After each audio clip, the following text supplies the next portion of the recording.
কি রে বা, এই সকাল সকাল কোথায় চললি?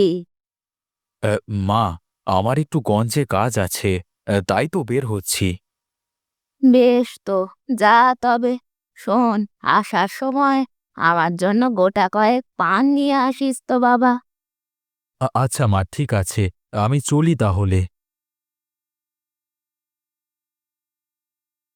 বাড়িতে সব যেন রাজরানী নিয়ে এসেছি আমি, ছেলে দুটোর বিয়ে দিয়ে। এত বেলা হয়ে গেল, এখনো কারো ঘুম ভাঙে না। কত সকাল হয়ে গেছে। হ্যাঁ গো বৌমা, অনেক সকাল হয়ে গেছে। তুমি আর একটু পরে উঠলেই পারতে। কাল রাতে না একটু ঘুমোতে পারিনি মা।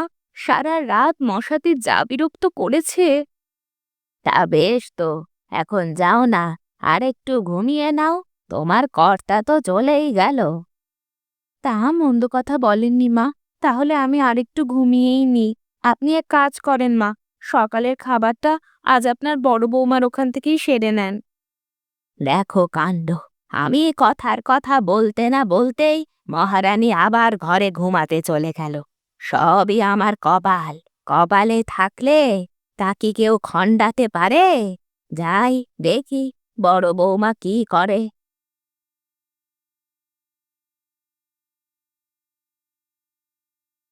মা, তুমি? এসো, এসো, বসো। গিন্নি, মাকে খেতে দাও দেখি। না রে বাবা, তুই খা, আমি একটু বসি। এ কি কথা? আমি খাবো আর তুমি বসে থাকবে? তা সকালে কি খাবার খেয়েছো তুমি? না রে বাপ, ভাবলাম তোকে একটু দেখে যাই, তারপর খাবো। গিন্নি, তুমি এখনো খাবার দাওনি? খাবার দাও মাকে। ঠিক আছে, দিচ্ছি।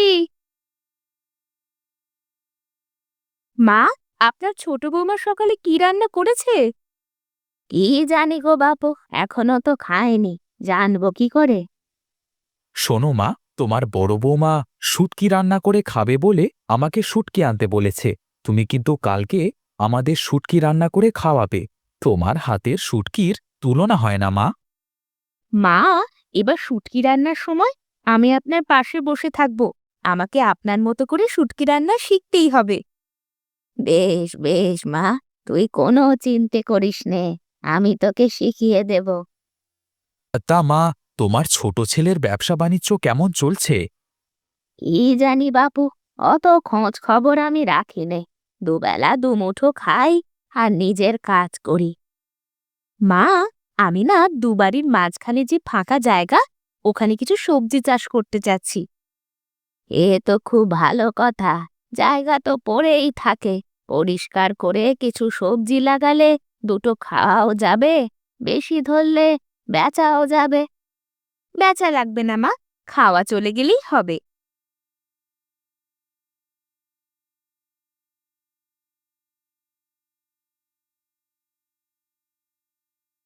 এত দেরি হলো আপনার আসতে? আমি সেই কখন থেকে খাবার বেড়ে নিয়ে বসেছিলাম। আমি তো ও বাড়ি থেকে খেয়েই এসেছি ছোট বৌমা। তুমি খেয়েছো তো? তার বলতে, রান্না করে আগে খেয়ে নিয়েছি। খুব খিদে লেগে গিয়েছিল তো। ভালোই করেছো। সুনীল কি বাড়িতে ফিরেছে?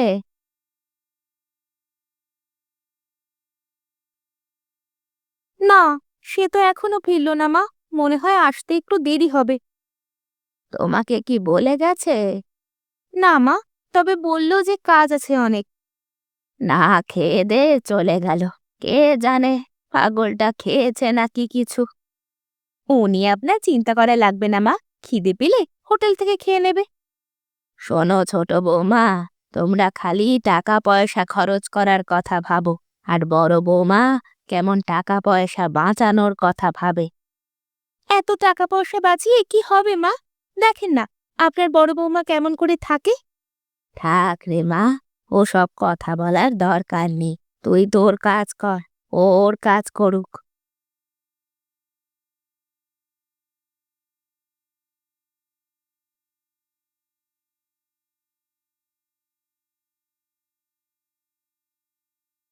হুম, কি ঠং! একজন রোজগার করে তাতে হয় না, আরেকজন আবার চাষ শুরু করেছে। দিনে দিনে যে আরো কত কি দেখতে হবে।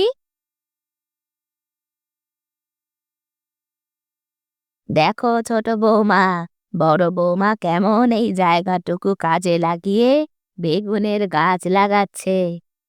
তাতে আমার কি? তার জায়গা যা ইচ্ছে করুক। আমি বলি কি, তুমিও তো তোমার ভাগের জায়গায় বড় বৌমার মতো কয়টা বেগুনের চারা লাগাতে পারো। তাতে করে বাজারের খরচটা তো একটু কমবে। কি? আমি করবো এসব? আমায় দিয়ে এসব হবে না মা। তোমাকে দিয়ে হবে না না, তুমি পারবা না সেটা বলো। কি বললেন মা? আমি পারবো না? আচ্ছা ঠিক আছে, আমিও দেখছি। দেখি কে জেতে।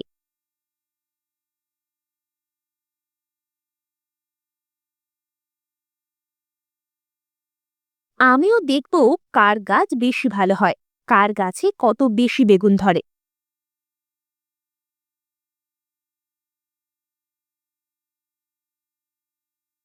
দেখেন মা, আমিও লাগিয়ে দিলাম। দেখি এবার কার গাছে বেশি বেগুন ধরে, আমার নাকি আপনার বড় বৌমার। যে বেশি ভালো যত্ন করবে তার কাছে তত বেগুন ধরবে। এখন থেকেই যত্ন নেওয়া শুরু করো।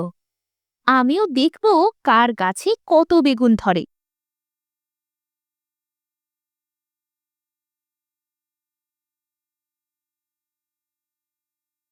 ওগো, তোমার ভাইয়ের বউ আজ কি করেছে জানো? কি করেছে? বলো দেখি, শুনি। আমার দেখা দেখি সেও বেগুনের চারা লাগিয়েছে। বাহ বাহ বাহ! তাহলে তো তোমরা দুজনে মিলে সবজি চাষ করলে আমাদের দু ভাইয়ের বাজার থেকে আর সবজি কেনা লাগবে না। ধুর, তুমিও মজা করা শুরু করলে। আরে না না, মজা করব কেন? আমি তো ভালো কথাই বলি। তুমি কত ভালো কথা বলা লোক, তা তো আমার থেকে কেউ বেশি ভালো জানে না।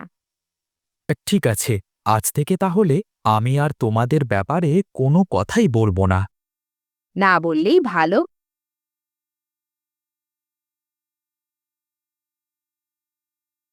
হুম, গাছ ভালো হয়েছে বলে অত খুশি হওয়ার কিছু নেই।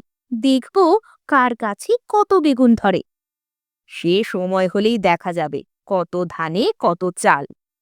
তা বললে কি আর হবে? দেখা যাবে, আগে বেগুন ধরুক তো।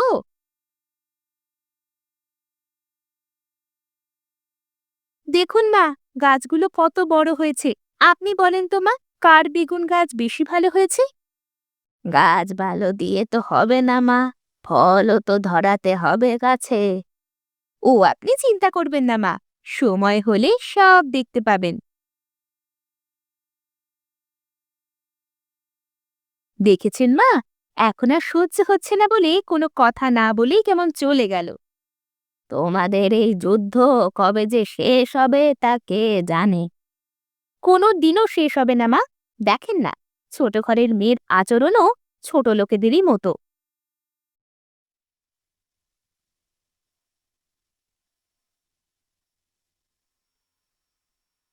এসব কি করে হলো রে সুনীল? কোথা থেকে হলো এমন? গাড়ি থেকে নেমে কেবল দোকানের দিকে আসবো, এমন সময় একটা অটো এসে দুম করে মেরে দিল, আর আমি মাটিতে পড়ে গেলাম। ব্যাস। একটু সাবধানে দেখে শুনে রাস্তা পার হবা না ঠাকুরপো।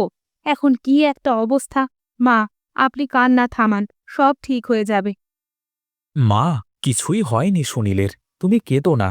কয়েকদিন বাড়িতে বসে থাকলেই সব ঠিক হয়ে যাবে।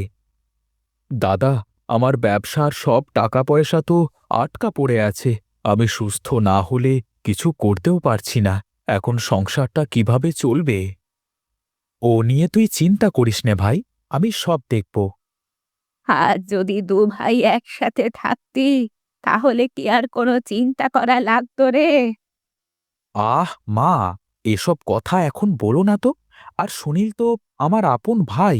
ওর বিপদে আমি যদি ওর পাশে না দাঁড়াই, তাহলে কে দাঁড়াবে বলো? আর হ্যাঁ, আমাদের বেগুন গাছে যে বেগুন ধরেছে, তাতে করে মাসখানেক কোনো কিছু নিয়ে চিন্তা করা লাগবে না আমাদের। তাহলে এখন আমরা চাই তুই একটু বিশ্রাম কর সুনীল। আর মা, তোমরা ওর সামনে কান্নাকাটি করো না।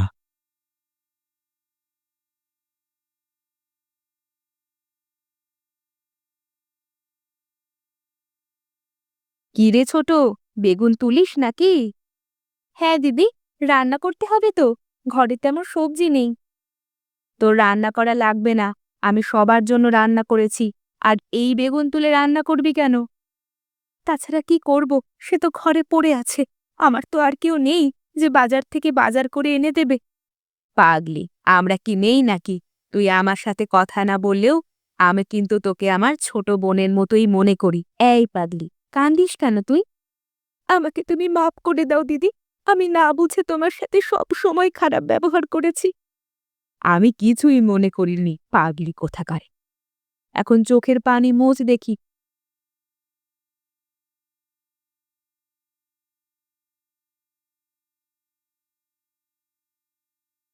আমি কতদিন ধরে এই দিনটাই দেখার জন্য অপেক্ষা করে আছি। কবে আমার দুই বৌমা একজন আরেকজনের সাথে একসাথে মিলেমিশে থাকবে। হ্যাঁ মা, আপনার মনের আশা তো পূরণ হলো। এবার আপনার ছেলেকে বলুন আমার মনের আশা পূরণ করতে। কি বলো গিন্নি? তোমার আবার কি ইচ্ছে? আমাদের এই বেগুন বাজারে বিক্রি করে আমাদের দুই বোনের জন্য সুন্দর শাড়ি কিনে আনবে। এই কথা। হ্যাঁ মা, আমি এখানে বেগুনের গাছ এজন্য লাগিয়েছি যে যাতে করে আমি নিজে নিজের জন্য কিছু করতে পারি। এখন থেকে আমরা দু বোন বাড়ির চারপাশে সবজি চাষ করব, হাঁস মুরগি পালন করব, যাতে সংসারে বাড়তি টাকা আসে। সত্যি দিদি, তুমি অনেক বুদ্ধিমান। আমি তোমাকে আগে ভুল বুঝেছি।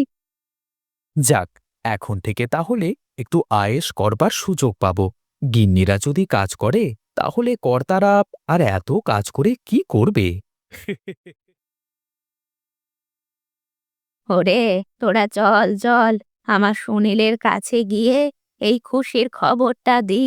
আজ যে আমার বড় আনন্দের দিন।